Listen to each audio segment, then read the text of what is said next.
자, 이번에는 이제 그 네트워크 보안을 일단 정리해 보도록 하겠습니다. 우리가 이제 그 응용 파트 중에 가장 어떤 그 섹션도 많고요. 그 다음에 범위가 가장 넓은 그 부분 중에 하나가 이 네트워크 보안이에요. 네트워크 보안 쪽인데, 그래서 네트워크 보안을 전체적인 내용을 한번 살펴보게 되면,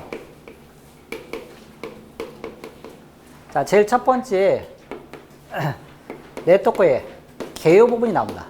기본적인 내용이 그 다루게 되는데요. 이때 다루는 내용은 우리가 OSI 7계층, OSI 7레이어와 그 다음에 TCP/IP, 그래서 OSI 7계층과 TCP/IP에 대해서 집중적으로 일단 다루게 됩니다. 그래서 우리가 시스템 보안 같은 경우는 이 OS 부분을 그렇게 많이 잘 몰라도 시스템 보안을 하는데 그렇게 어렵진 않은데요.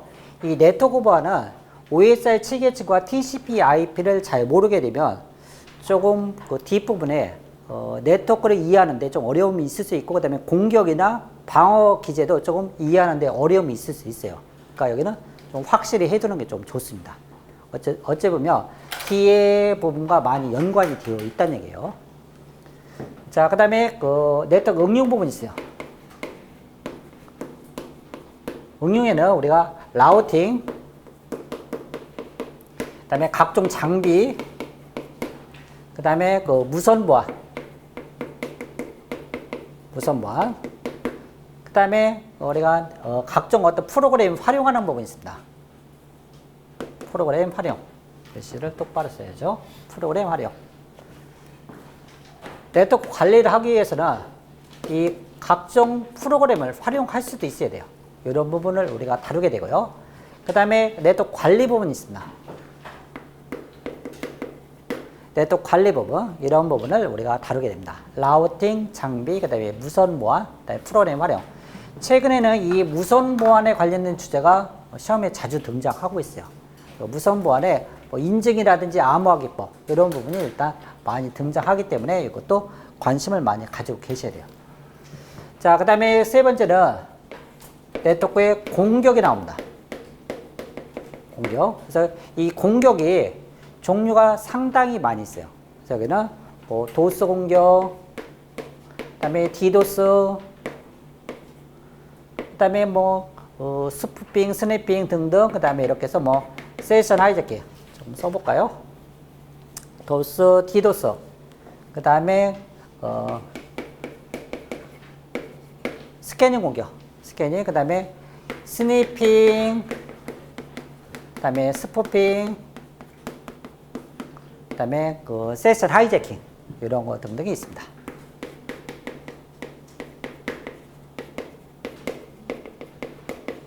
물론 이거는 이제 그 네트워크 공격에 도스, 디도스, 스캐닝, 그 다음에 스니핑, 스푸핑, 이런 거는 이제 그 제가 큰 제목만 일단 다뤘고요. 이 안에 들어가면 또 가지가 여러 개 쳐져요. 가지가 여러 개 쳐지는데 그 하나하나를 일단 다루게 됩니다. 그래서 네트워크 보안이 조금 어려운 이유 중에 하나는 일단은 개별적인 주제로 들어가게 되면 그렇게 어렵진 않아요. 근데 종류가 많다는 거죠. 종류가 많으면 좀 약간 헷갈릴 수가 있어요. 그렇기 때문에 조금 어려움이 있을 수 있는데 그런 건 걱정하지 마시고 일단 전체적인 거는 제가 다 요약 정리해서 다 드리니까 그 하나를 딱 프린트 하셔갖고 화장실에 딱 붙여놓고 수업 들은 다음에 계속 복습하면서 읽으시면 돼요. 그럼 어느 순간에 뭔가 잡히게 되고, 지금 우리가 이렇게 수업하는 것들도 계속 반복을 해서 듣게 되면은 그게 머릿속에 일단 정리가 돼요. 한 번 들어갖고 알 수 있어요, 없어요? 우리 엄마라는 얘기도 수없이 들어야 그거를 어린아이가 반복한다고죠. 똑같은 수업도 독일이에요. 그러니까 전체적인 내용, 그 다음에 그거를 계속 반복하게 되면 자기 거로 다 만들게 되고, 그 다음에 이게 이제 시험장에 갖고 다 맞출 수 있게 되는 거죠. 이 안에도 이제 많은 공격, 그 다음에 진화되는 공격도 많이 있다. 자, 네 번째는 우리가 이제 그 네트워크에 방어가 있습니다. 어떤 대책이라고 볼 수 있어요. 방어. 이런 각종 공격이 있으면 대응책도 있어야 되겠죠? 그래서 나오는 것이 우리가 IDS, 침입 탐지 시스템이라고. 침입 탐지 시스템. 자, 그 다음에 방화벽, 파이어월입니다. 그 다음에 VPN, VPN 이런 거 등등을 우리가 다루게 돼요. 그래서 얘는 안정적인 어떤 네트워크 통신에서 IDS 방화벽 그다음에 VPN 그래서 이런 것을 우리가 다루게 됩니다. 그다음에 마지막으로 이제 그 최근 네트워크 보안 동향. 여기는 뭐 내용이 그렇게 많진 않아요. 주제가 이제 간단한 어떤 최근 네트워크의 어떤 그 툴, 솔루션 이런 것이 있다. 이 정도 케이스 바이 케이스를 일단 다루게 됩니다. 이것이 우리가 네트워크 보안에서 전체적으로 다루는 주제 중에 하나입니다. 그래서 어느 하나 소홀히 할 수가 없어요. 그래서 네트워크 개요, 그 다음에 응용, 공격, 방어, 그 다음에 네트워크 보안 동향. 전체적인 게 일단 이런 식으로 이루어져 있게 됩니다.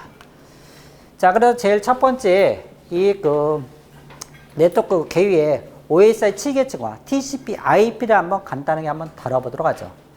우리가 이제 저도 학교 다니면서 이제 담당 교수님이 통신하는 선생님이 참 유명하신 분인데 유명하신데 강의는 조금 전달력이 좀 딸려서 그런지 참 어렵게 공부했어요.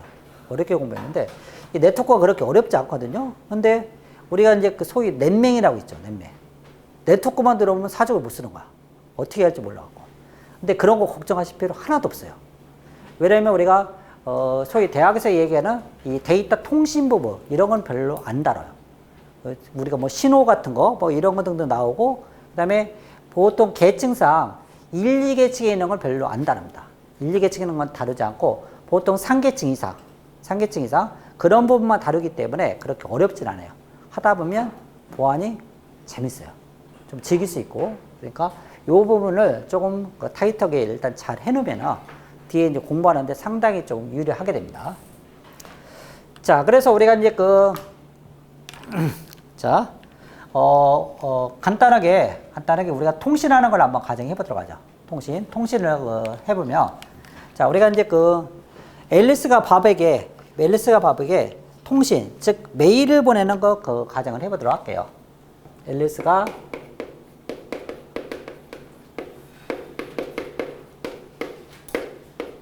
바백에 메일 보내게.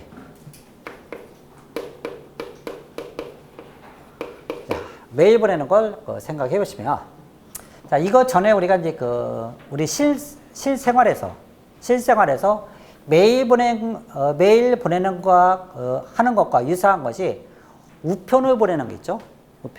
우편을 보내면은 보통 어떤 식으로 보내죠? 우편 배달차기 한번 볼까요? 자, 편지를 보내게 되면, 자, 앨리스가, 러브레터를 딱 써서 보내게 되면, 제일 첫 번째 어디로 가요?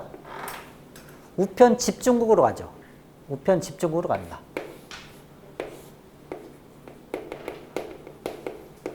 우편 집중국이라는 것은, 자, 이러이러한 어떤 편지 같은 거를 어느 한 곳에 모아요. 한 곳에 모읍니다. 그러니까, 우리 한 예로 보면 용산 같은 데는 기차가 왔다 갔다 하죠. 그렇기 때문에 지방으로 이런 우편물을 보내기 위해서 거기에 집중국이 있어요. 집중국이 있고 그 다음에는 이 앨리스 쪽에는 송신자 쪽에 우편 집중국이 있고 그 다음에 배달 체계를 이용합니다. 이 배달 체계라는 것은 뭐 이제 기차가 있을 수도 있고, 그 다음에 때로는 뭐 즉 이제 비행기를 이용해서 보낼 수도 있고, 다양한 어떤 배달 체계를 가지고 있죠. 그 다음에 수신자 쪽에 가면 똑같이 우편 집중국이 있습니다. 우편 집중국이 있어요. 우편 집중국에서 이쪽에서 이제 분배를 해서 어디로 가게 되면 이 밥 쪽으로 배분해서 넘어가게 되는 거죠. 그래서 이쪽에 우편 집중국 같은 경우는 우리가 수신자라고 얘기를 합니다. 수신자 쪽의 우편 집중국을 통해서 이렇게 반대로 넘어가게 되는 거죠. 자, 그러면 우리가 이제 이런 식으로 우편 집중국, 그 다음에 배달 체계를 통해서 밥 쪽으로 일단 넘어가게 되는데, 우리가 이제 앨리스가 러브레터를 작성을 해서 이제 편지를 써갖고 밥 쪽에 보냈습니다. 그러면 앨리스가 보낸 러브레터를 밥 쪽에 있는 밥의 동생이 보면 돼요, 안 돼요? 안 되죠. 이런 건 있을 수 없습니다. 또 아버지가 앨리스의 아버지가 이제 어디서 편지가 왔는지 이걸 확인하기 위해서 사전 검열을 한다. 요즘 세상 같으면 큰일 날 일이죠. 그렇죠? 그렇기 때문에 이쪽에 앨리스에도 가족 구성원이 있을 겁니다. 여러 사람이 살고 있을 거예요. 그러면 꼭 누구한테 가야 돼요? 앨리스한테 가야 되죠. 똑같이 이쪽에 친구의 애인 밥 쪽으로 똑같이 이걸 넘어가야 돼요. 자, 이런 식으로 이제 우리가 우편이 가게 됩니다. 그러면 동일하게 이 메일 보낼 때도 이런 게 유지가 돼야 돼요. 자, 앨리스가 송신자가 I love이라는 메일을 작성을 했습니다. 그러면 보통 어떤 식으로 하죠? 자, 뭐 네이버나 그다음에 다음 같은 걸 열어서 어떻게 해요? 메일을 작성하죠. 즉 유저 인터페이스가 있습니다. 그래서 제일 첫 번째 우리가 뭐가 나오게 되냐면 요 앨리스가 제일 꼭대기에서 자 차례대로 일단 넘어올게요. 그러니까 여기는 응용 계층이 있습니다. 애플리케이션 계층인데 이 부분은 UI와 많이 관련돼 있어요. 유저 인터페이스. 메일을 작성하려면 일반적으로 화면에 즉 제목 쓰고 그다음에 이 내용을 일단 작성을 해야 되겠죠. 그러고서 보내기를 딱 누르게 됩니다. 그러면 그 화면에다 일단 뭔가를 보고서 작성을 해요. 일반적으로 그러하죠. 그 다음에는 이 단계에 여기에 어떤 메시지가 있어요. 여기에 메시지가 있게 됩니다. 이쪽에는 하나의 어떤 메시지가 있어요. 그러면 이 애플리케이션 계층, 즉 응용 계층이 있던 것이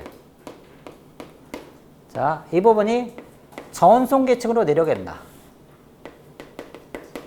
영어로는 트랜스포트, 즉 전송 계층으로 내려오게 되면 자, 여기에서는 자, 요 메시지가 있는데 이 메시지에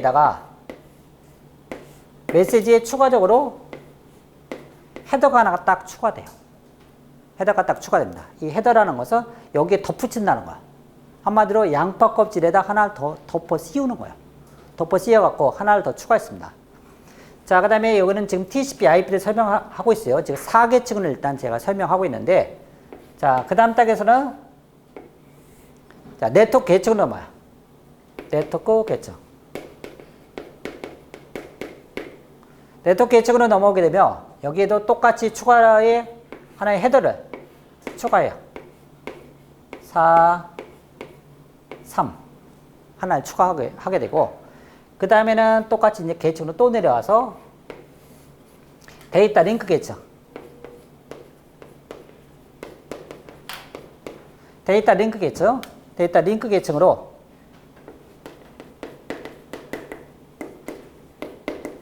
내려오게 됩니다. 그래서 이때는 이제 메시지에다가요, 또 양파 껍질 하나 더 추가를 해요. 하나씩. 그러니까 하나하나 더 덮어 씌운다는 얘기입니다. 그러니까 이런 과정을 우리가 뭐라 하냐면 캡슐화라고 얘기를 해요. 캡슐화. 그래서 여기를 캡슐화 과정이라고 얘기를 합니다.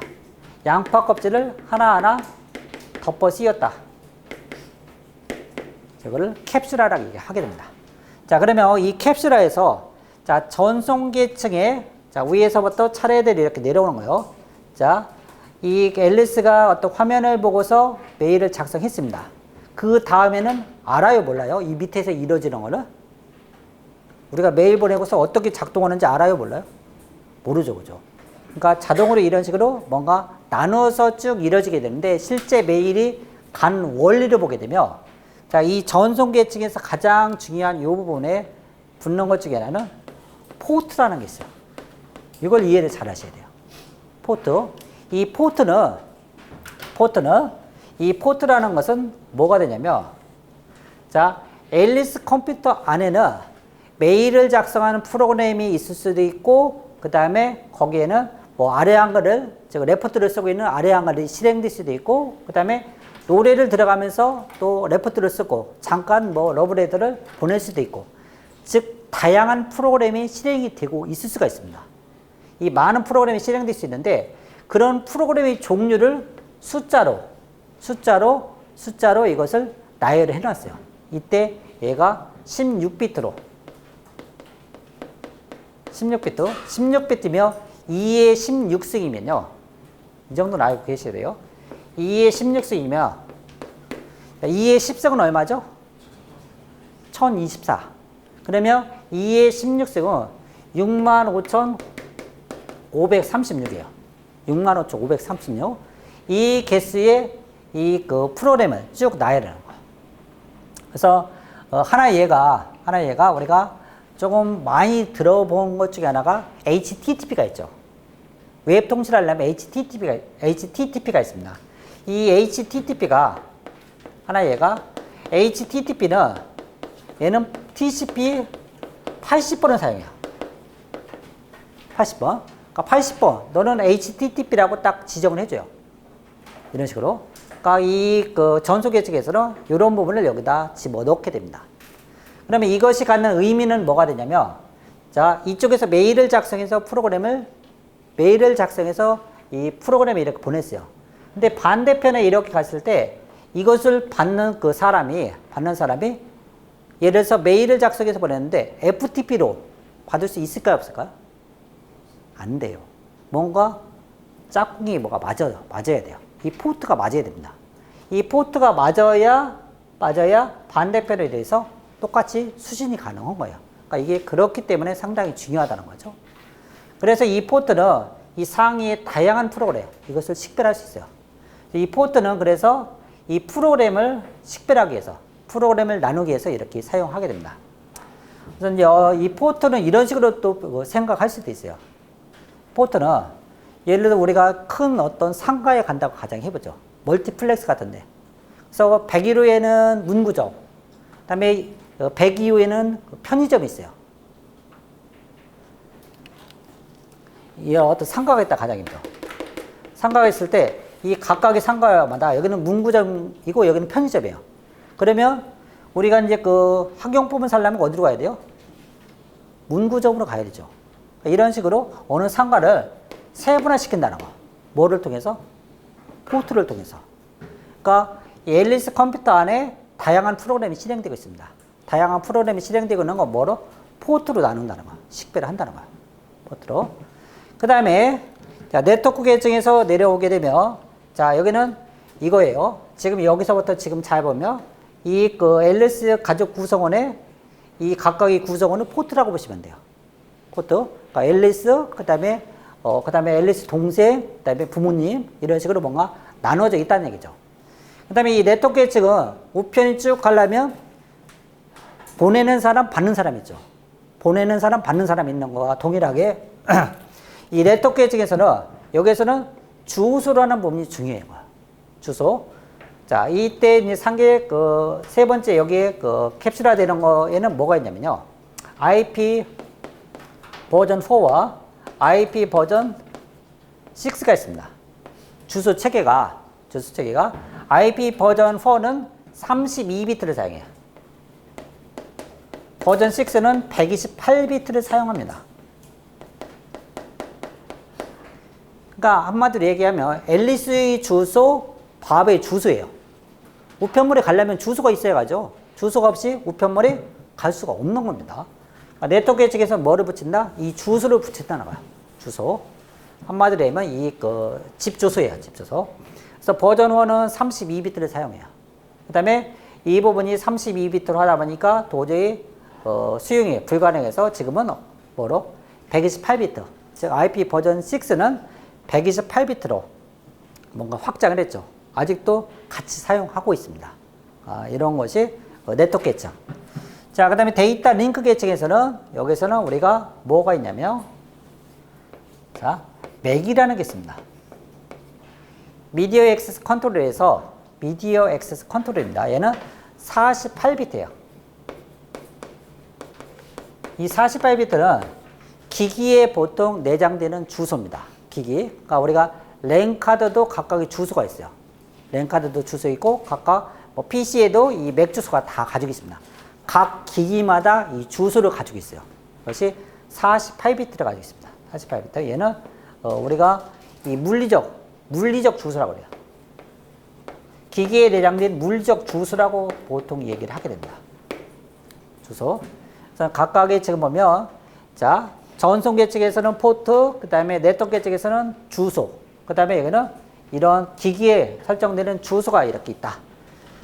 그래서 여기까지가 일단 지금 주소 체계, 그 다음에 그 밑으로 일단 봐보시면 돼요. 자, 그래서 이렇게 해서 일단 내려왔습니다. 그러면 지금 이게 이제 송신자 쪽에서 이쪽으로 왔다, 한 이 정도 왔다는 거야. 이 정도 왔습니다. 그러면 여기 배달 체계를 통해서 반대로 넘어가죠. 그러면 통신도 매일 보낼 때는 중간에 이런 배달 체계와 유사한 것이 뭐냐면 라우터라는 게 있어요. 라우터를 통해서 얘가 계속 넘어가게 돼요. 그래서 여기는 중간에 데이터 링크겠죠. 데이터 링크. 그 다음에 네트워크겠죠. 이렇게 해서 여기까지 올라갑니다. 그 다음에 똑같이 올라가고 내려가고 이렇게 반대로 오는 거예요. 그래서 데이터 링크 계층은 지금 여기서 보면 어디? 여기까지예요. 지금 여기서 보면은 메시지 그 다음에 4, 3, 2 여기까지 있고요. 그 다음에 네트워크 계층에서는 양파 껍질 하나 벗겨서 이 메시지가 있고요. 메시지가 있고 4, 3까지 있어요. 자, 그러면 이 3에는 뭐가 들어가 있다? 주소가 들어가 있죠. 라우터가 주소를 알아야 다음으로 계속 패스 시켜줍니다. 계속 패스를 시켜줘요. 그래서 이 네트워크 계층, 즉 여기서 라우터는 그래서 일반적으로 상계층이에요. 상계층 장비라고 얘기합니다. 그래서 라우터는 상계층, 즉 이 IP 주소만 알면 돼요. 그 이상 알 필요도 없어요. 왜냐하면 빨리빨리 뭔가 넘겨줘야 되기 때문에 이 주소만 확인해서 계속 넘겨주게 됩니다. 계속. 그래서 이때 이렇게 넘어가는 거예요. 그래서 반대편에 일단 이렇게 해서 수신자까지 이렇게 왔다고 가정해보죠. 그러니까 여기서 라우터가 여기서 보면 뭐 배달 체계라고 보시면 돼요. 배달 체계. 그래서 이쪽에 반대편에 일단 이렇게 넘어왔어요. 그래서 데이터 링크, 그 다음에 네트워크 계층, 그 다음에 전송 계층, 그 다음에 응용 계층,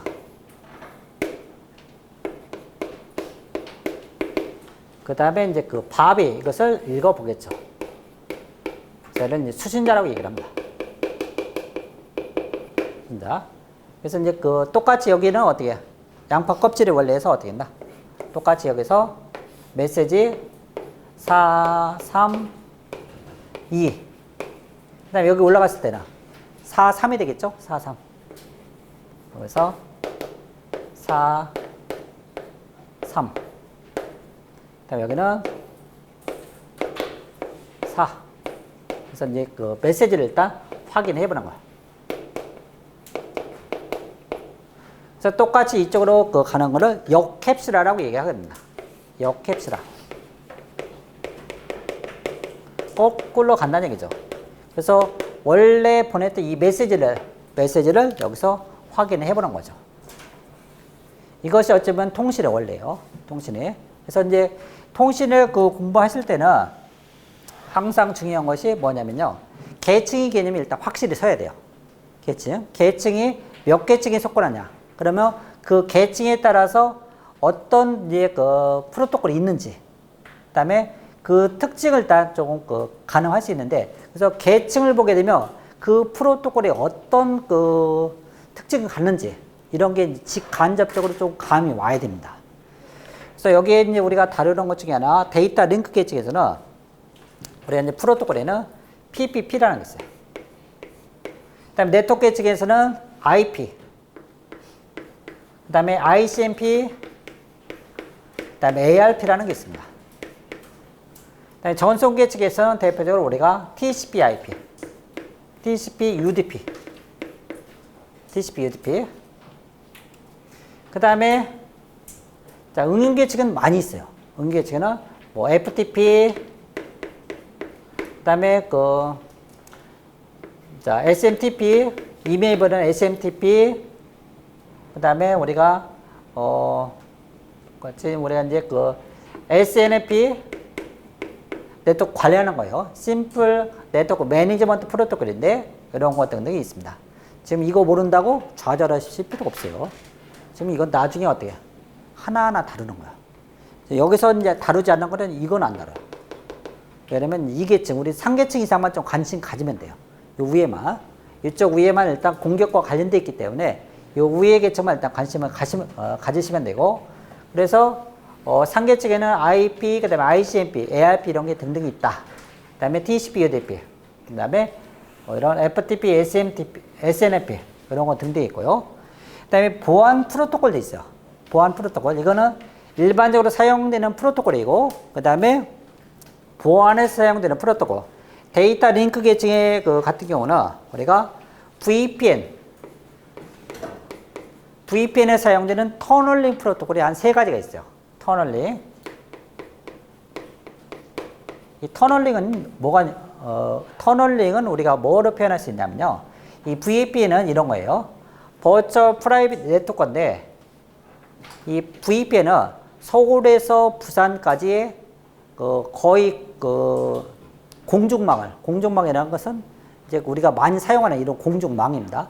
그거를 자기 개인이 막 쓰는 것 같이 고유하게 자기가 개인이 사설같이 막 쓰는 이런 개념을 우리가 VPN이라고 하는데, 그래서 서울과 부산에 자기의 어떤 고유의 어떤 초고속망 이런 것이 뚫려 있다고 이렇게 생각하시면 돼요. 안정적으로 통신할 수 있게 해주는 겁니다. 이런 VPN 터널링은 거기에다 하나의 파이프를 자기만의 어떤 터널을 딱 만드는 거예요. 이런 개념 우리가 VPN 터널링에서 나오는 프로토콜이 있고요. 그 다음에 네트워크 계층에서는 IPsek이라는 게 있습니다. IPsec. 그 다음에 전송 계층에서는 우리가 대표적으로 우리가 SSL, TLS라는 게 있어요. SSL, TLS. 그 다음에 응용 계층도 또 많이 있습니다. 응용 계층에는 우리가 이메일을 보내려면 PGP, 그 다음에 세큐어마인,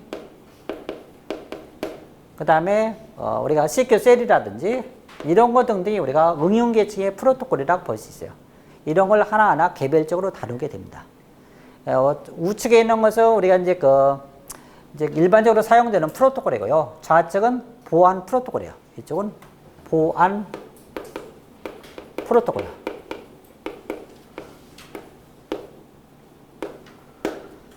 자, 그래서 이제 통신이 조금 이제 어려워하는 부분 중에 하나가 이런 것이 종류가 많기 때문에 어려운데, 하나하나 들어가면 그렇게 어렵진 않아요.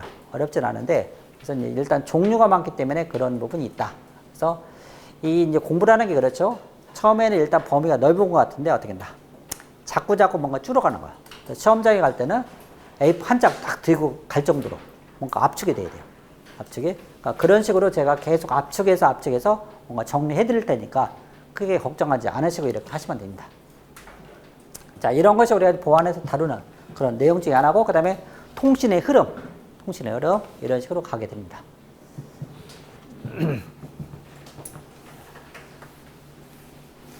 자, 이제 통신의 계율을 일단 살펴봤고요. 그 다음에는 우리가 이제 네트워크 공격을 한번 보도록 하죠. 네트워크 공격. 자, 공격의 종류가 상당히 많다겠습니다. 자, 제일 첫 번째 도스 공격이에요.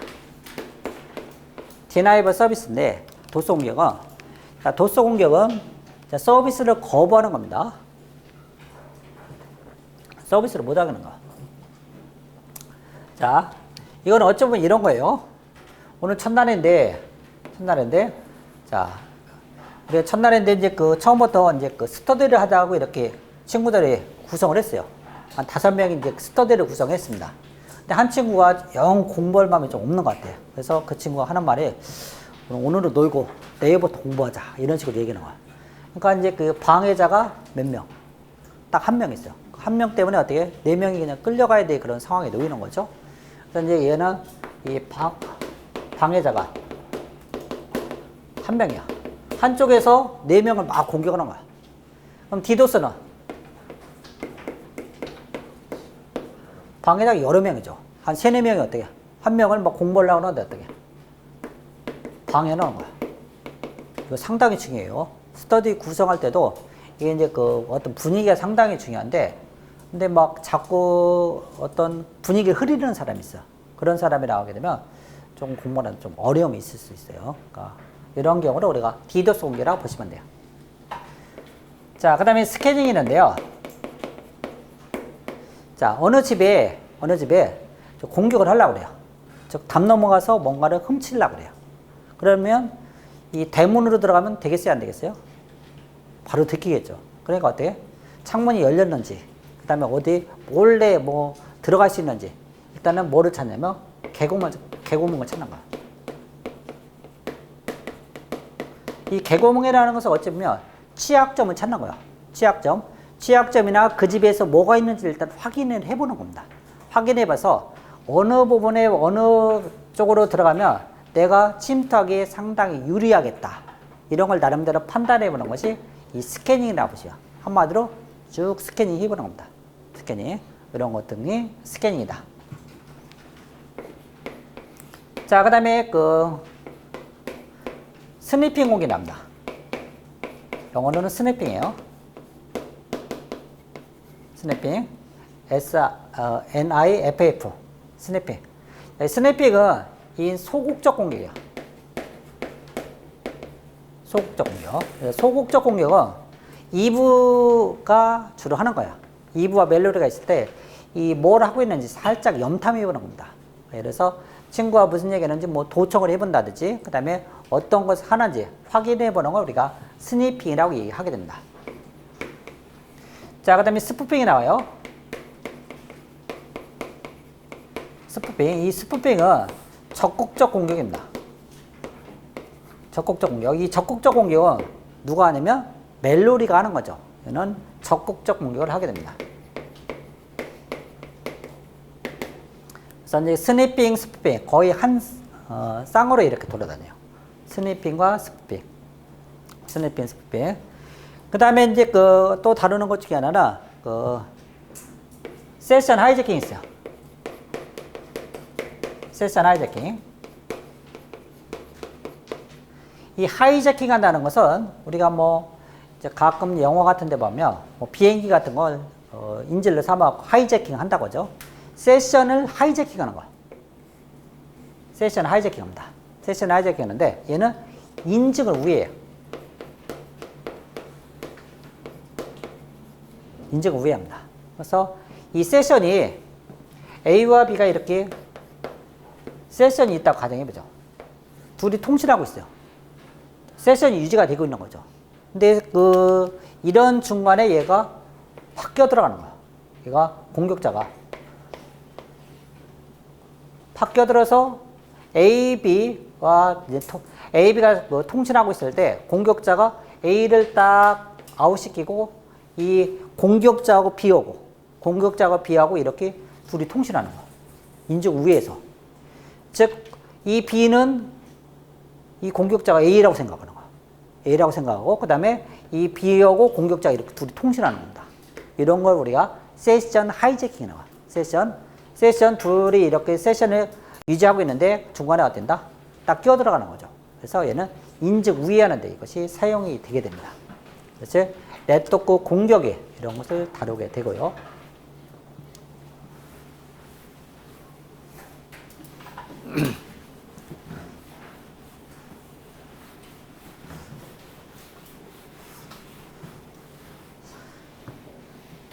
오늘 우리가 이제 전체적으로 이제 각종 보안에는 어떤 주제가 있다. 그 다음에 이러이러한 것이 우리가 다루게 된다. 이 정도만 알고 계시면은, 그리고 지금 제가 설명하는 거에 한 60~70% 요 정도만 이해하셔도 뒤에 충분히 제가 수업하는 걸 다 따라갈 수 있어요. 그러니까 이것보다 뭐 크게 차이는 없습니다. 오히려 더 이해하기 더 쉬운 것 중에 하나는 약간 디테일하게 들어가죠. 지금은 전체적 습을 잡는 거고, 그 다음에 여기서는 하나하나 들어가고 그것을 좀 살펴보는 그런 단계예요. 그렇기 때문에 그렇게 하고서 그 다음에 문제 풀어보면 대다수를 일단 문제를 풀 수가 있습니다. 그리고 이제 그 제일 중요한 것은 제가 아까 뭐 동기화라고 또 말씀드렸죠. 제일 중요한 것은 모든 학습에 제일 중요한 것은 복습이에요. 복습. 그래서 집에 가갖고 이 사람은 망각 곡선이 있기 때문에 시간이 지나면 자연스럽게 잊어먹어요. 그리고 복습 시간도 뒤에 갈수록 어떻게 된다? 시간도 더 걸리죠. 시간도 더 걸려요. 그러니까 지금 그 들은 것을 예를 들어서 지하철 타고 가면서 복습하면 30분 걸려요. 근데 하루 이틀 지나면 30분이 한 두세 시간인데요. 일주일 되면 하루 걸릴 수도 있어요. 자꾸 잊어먹은 건 되새기기 때문에. 한 달 지나면 다시 들어야 돼요. 그러니까 가장 좋은 것은 동영상이든 그 다음에 직접 듣는 거든 한 번 배우고서 바로 복습하는 게 가장 좋아요. 그러니까 시간을 가장 효율적으로 쓸 수 있는 거죠. 그러니까 최대한 빨리 복습하는 게 가장 머릿속에 오래 남고 그 다음에 그것이 복습 시간이 가장 줄어드는 겁니다. 그래서 강의를 하나 듣고 복습하고 하나 듣고 복습하든 아무튼 그거는 끌어서 이렇게 하시더라도 빨리빨리 복습하시는 게 가장 중요해요. 자, 일단 네트워크 공격받고 그 다음에 방어 기제를 한번 보죠. 자, 방어 기제는 이런 걸 한번 살펴볼게요. 자, 네트워크는 이제 그 많은 이런 인터넷 망이 있다고 가정해 보죠. 얘는 외부에 있어요. 외부. 그 다음에 내가 사용하는 안쪽을 내부라고 볼 때, 자, 인터넷을 통해서 우리 회사나, 그 다음에 우리 그 조직으로 들어오려면 제일 첫 번째 방화벽이라는 게 있습니다. 즉, 그래서 방화벽은 내 외부에 교차점이 있다고 얘기를 해요. 그래서 이 방화벽이 일단 지키게 되는 거죠. 방화벽이기 때문에 이쪽은 이제 내부라고 해볼게요. 자, 그 다음에 방화벽 뒤에는 일반적으로 뭐가 있냐면 IDS가 있어요. 인트루전 디텍션 시스템에서 침입 탐지 시스템이라고 합니다. 침입 탐지 시스템. 그래서 이런 식으로 일반적으로 내부로 이렇게 접근하게 돼요. 조직 내부라는 얘기입니다. 그러면 외부에서 내부 조직으로 들어오려면 1차적으로 누가 방어를 한다? 방화벽이 하겠죠. 파이어월이 이것을 방어를 하게 됩니다. 이 방화벽이 그래서 우리가 보통 표현하기를 군인이라고 했었어. 군인이 먼저 이제 그 철책에서 그 간첩이 넘어오지 못하게 일단은 방어를 해야 되겠죠. 그 다음에 군인이 못 잡았어요. 그러면 내부에 돌아다니는 이 간첩을 누가 잡아야 돼요? 경찰이 잡아야 되죠. 그죠? 그래서 IDS는 경찰이라고 할 수 있어요. 그래서 군인과 경찰. 그러니까 이들이 우리가 이제 간첩을 잡고 그 다음에 우리 조직, 그 다음에 사람을 보호해줘야 되겠죠. 그러면 이 방화벽, 즉 군인이 간첩을 잡는 그 방법을, 자, 이 방화벽의 유형을 한번 보면, 자, 유형을 한번 볼게요. 이 방화벽 유형입니다. 자, 여러 가지가 있겠지만 이런 방법이 있을 수 있어요. 자, 제일 첫 번째. 자, 군인이 그 간첩을 잡으려면 일단 겉모습을 살펴봐요. 겉모습. 그러니까, 뭐, 구두나, 그 다음에 그 옷 같은 데 보면 흙이 묻어 있는지, 그 다음에 어떤 수상한 그 모습이 있는지. 그래서 겉모습을 일단 살펴봅니다. 이런 걸 우리가 뭐라 하냐면 패킷 필터링이라고 해요. 패킷 필터링은 겉모습만 살펴보는 거예요. 겉모습. 자, 그에 반해서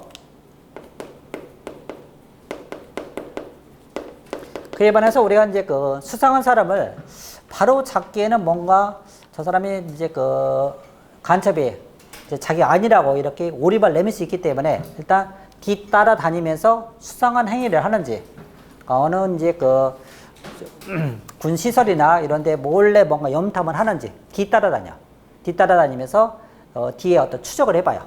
추적하면서 수상한 행동을 하는지 안 하는지 확인을 해봅니다. 이런 걸 우리가 상태 추적이라고 합니다.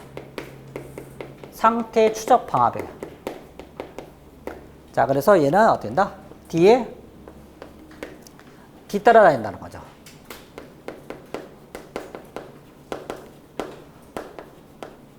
뒤따라다니면서 수상하는 행동을 하는지 뭔가를 살펴보는 거야. 이런 걸 우리가 상태 추적 방화벽이라고 얘기를 하게 됩니다. 그 다음에 세 번째는 우리가 이런 거예요. 이 사람이 뭔가 수상하고 뭔가 이제 그 뒤따라다니게 해도 시간이 부족하고 그러니까 딱 당직실이나 숙직실에 딱 데려가서 옷을 전부 다 벗겨. 전부 다 벗기고 호주머니부터 전부 다 수색을 해봐요. 어떤 수상한 물건 있는지 없는지. 그러니까 온몸을 다 뒤져본다는 거죠. 자, 이런 식으로 모든 걸 다 살펴보는 걸 우리가 애플리케이션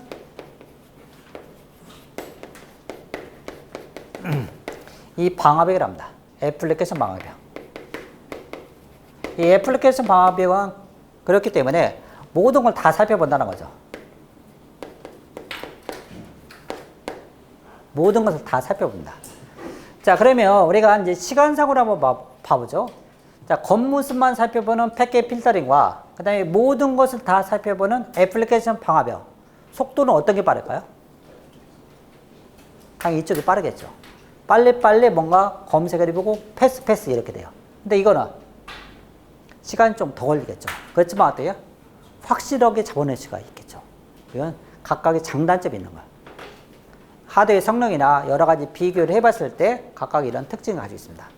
그리고 상태 추적 같은 경우는 계속 얘가 연결 추적이 돼요. 연결 추적이 되기 때문에 그런 것을 추적하면서 그래서 잡아내는 이런 기법도 있다. 일단 그렇게 봐주시고. 그래서 이 방화벽 유형이 아주 잘 나오는 것 중에 하나고요. 자, 그 다음에 IDS를 한번 볼게요. 침입 탐지 시스템이요. 자, 어떤 수상할 행위를 하는지 찾아보는 겁니다. 찾아보는 건데, 이 IDS는 이제 어떤 그 잡아내는 방법이 두 가지가 있어요. 두 가지가 있는데, 제일 첫 번째, 미스유스가 있습니다. 우리가 오용 탐지라고 해요. 그에 반해서 두 번째는 어노멀리가 있어요. 비정상이라고 합니다.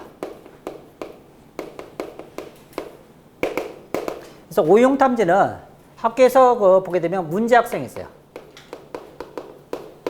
문제 학생이 어떤 행동이 불량 행동이 선생님 나름대로 여러 가지를 수집해요. 수업 시간이나 그다음에 쉬는 시간에 화장실 가서 담배를 핀다든지 이런 것 등등을 계속 뭔가 수상한 행동을 케이스를 전부 다 모아 놓습니다. 그래서 그런 어떤 문제 학생의 행동을 수집을 하는 거예요. 문제 행동을 수집하는 겁니다. 그래서 그와 비슷한 행동을 하게 되면 뭐다? 침입으로 판단하는 거예요. 그러니까 문제 행동, 어떤 행동을 수집하는 거죠. 그런 행동을 수집해서 문제 학생의 어떤 행동을 딱 수집한 다음에 그와 유사한 행동을 하게 되면 뭐다? 유사한 행동을 하게 되면 공격으로 간주한다는 거죠. 공격으로 간주해서 또 수상한 행동 하지 않았느냐 이런 식으로 딱 잡아낸다는 겁니다.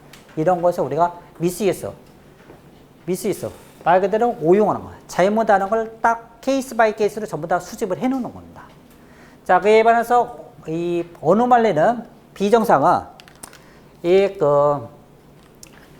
소위 말해서 범죄야. 모범 학생입니다. 모범 학생을 데이터를 축적해요.